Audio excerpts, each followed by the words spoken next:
Thank you, Acting Deputy President, and it's my pleasure to rise to speak in support of the Apprentice Trades Loan Scheme as it's been put forward to the Senate today. And the starting point in all of these activities, Acting Deputy President, is that if it is broken, then you've got to fix it. And of course, we know the apprenticeship scheme around Australia at the moment is broken. Why do we say that? Because there aren't enough apprentices going into training. Secondly, there are not enough who are completing their training. And thirdly, we know that those of them who do complete training, or those who fall by the wayside, generally are dissatisfied because of the conditions under which they went into those programs, or indeed whether expectations have been met. My colleague Senator Lyons, also from Western Australia, mentioned the Access program. Well, one of the failures, of course, the Access program, through you to Senator Lyons, with a KPI of 40%, was only achieving 25%, just half what its expected outcomes were, Acting Deputy President. So that gives you an indication, of course, of why this government had to make changes, and make changes we have. From my own background in business, I'm very proud to say that I've employed apprentices at every opportunity. Sometimes they've stayed with us on completion, other times bigger companies have in fact snaffled them, which of course has always been a cause of complaint to me. But I'm proud to say, almost without exception, I think those who started apprenticeships with me did in fact conclude them, and I was able to employ them. This is a scheme, Acting Deputy President, an investment of some $1.9 billion, following up naturally further support of some $476 million in the Industry Skills Fund. And how is it being structured? How is it being structured? It's being structured around a skills needs list, which I have in front of me, exceeding some 70 areas in which have been identified for apprenticeships.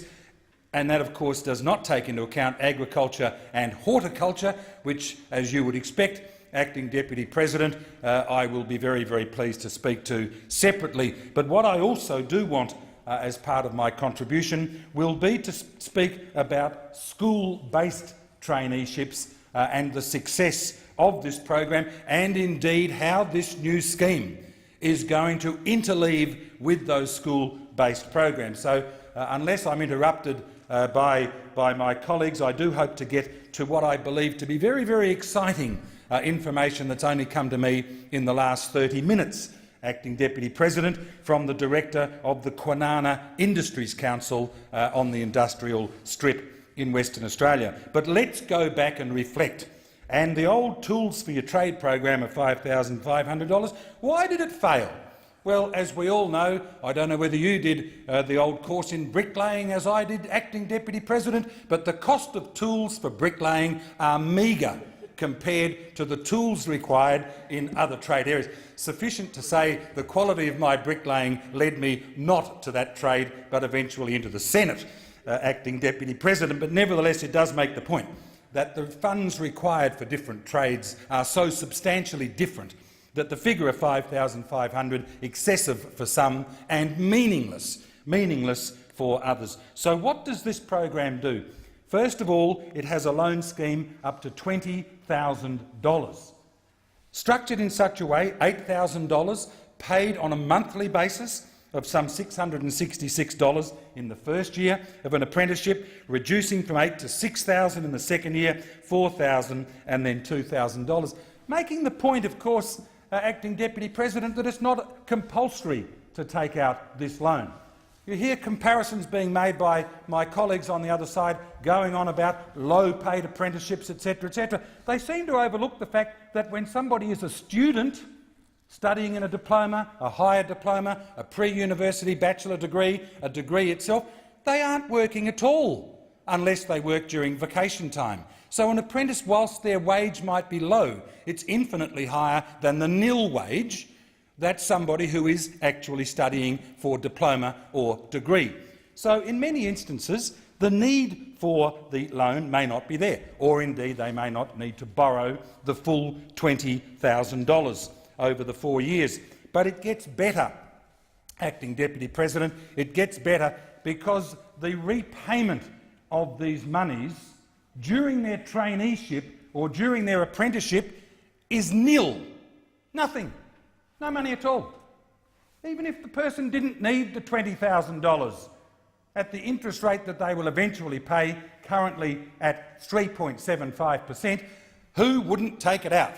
Who wouldn't take out the loan at 3.75 when a personal loan at the moment is 9 or 10%?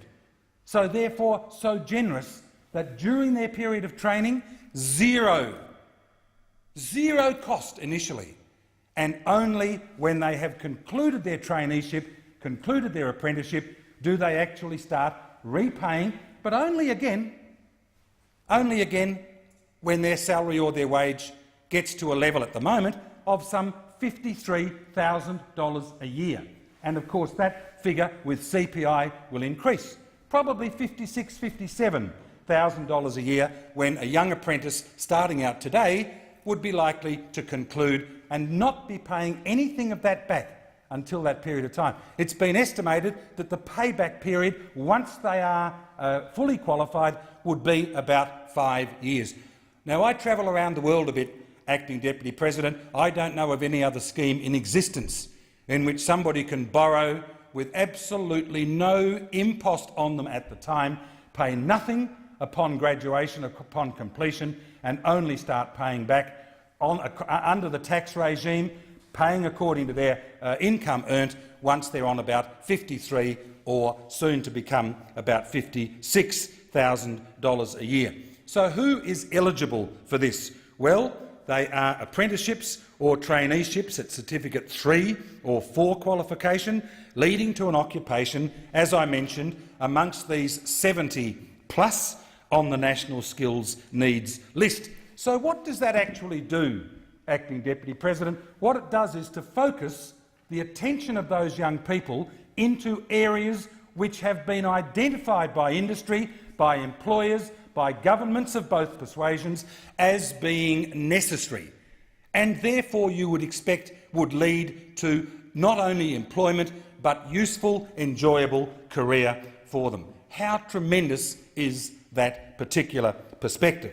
And of course the alternative is an apprenticeship or a traineeship at Certificate 2, 3 or 4 level in agriculture and horticultural sectors, and again in that instance no limit. Acting Deputy President, you know my very keen interest in the field of agriculture, agribusiness and horticulture. I had the pleasure of chairing a Senate inquiry in 2010 into higher education and skills needs in the agriculture and agribusiness sectors of this country. And we identified at that time, of course, very, very significant needs. It was always a great disappointment to me that even at the time the Labor Party ceased in government in September of 2013, they still had not, under parliamentary and Senate custom, responded to the report and the recommendations from that inquiry. I hope that is not an indicator of their lack of interest in regional and rural and particularly agriculture and agribusiness employment. But the interesting point about that exercise, Acting Deputy President, was the need for traineeships rather than apprenticeships in agriculture and horticulture. The need for modules of learning, skills development, which somebody could interleave around the demands of the working place, around seasonal conditions, around seeding, harvesting, fruit picking, etc., so that traineeships were by far and away the more preferable avenue for those people. And I completely applaud Minister McFarlane and his staff for their initiative in allowing Certificate 2, 3 or 4 level qualifications in the agriculture and horticulture sections, and they would extend, I hope, to the agricultural machinery sector, which I know in my home state of Western Australia and in other states they are screaming out for young people to go into the agricultural machinery world.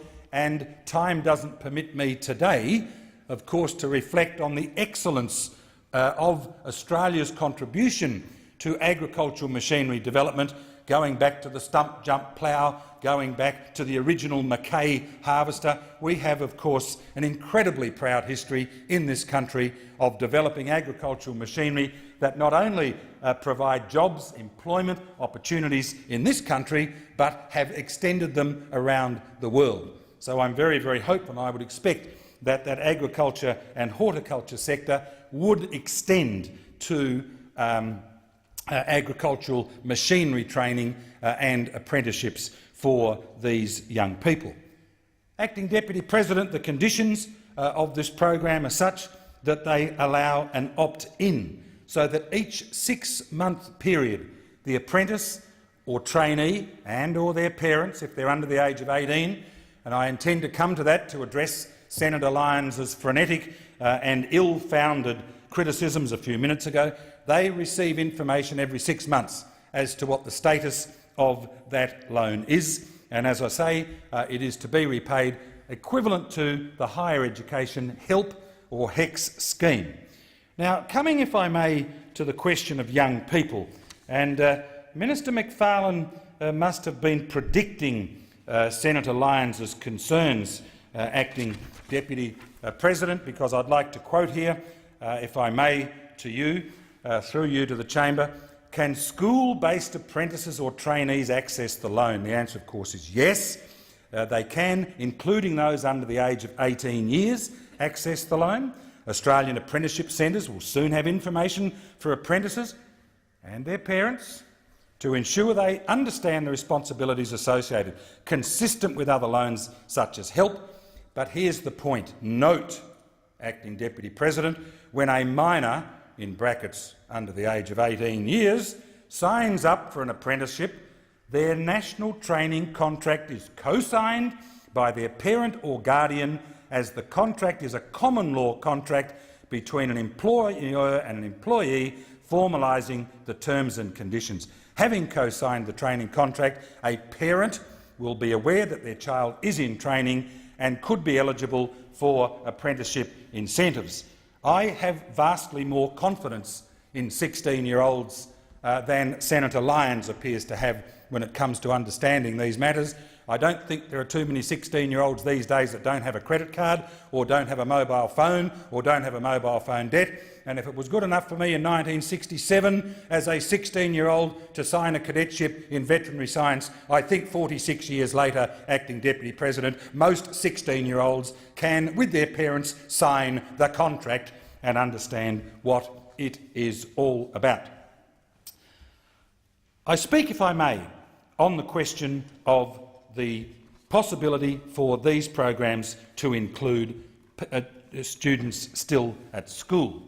And as I mentioned earlier, I would like to share with the Senate a wonderful program which this particular trade loans scheme will feed directly into, Acting Deputy President, and that is one given to me by, as I said, the Director of the Kwinana Industries Council in Western Australia, Mr Chris Orton. It is a scheme that has now been undertaken for the last 15 years by participating engineering companies up and down the Kwinana Strip, south of Perth in WA, and it involves students who are full-time students at the Gilmore College in Kwinana, and of course the training undertaken by the wonderful Challenger colleges in WA. Now, Mr Orton told me less than an hour ago that they have had, over the last 15 years, Acting Deputy President, a 98% success rate of students who start the program in Year 11. They go through the program to the end of Year 12, and at the end of that period of time, if my mathematics of multiplying 14 per year by 15 years is accurate at 210 students, better than 200 of those 210 have found employment in the engineering area up and down the Kwinana industrial strip. Now, for those of you that aren't familiar with Kwinana, it is one of the highest unemployment areas in Australia.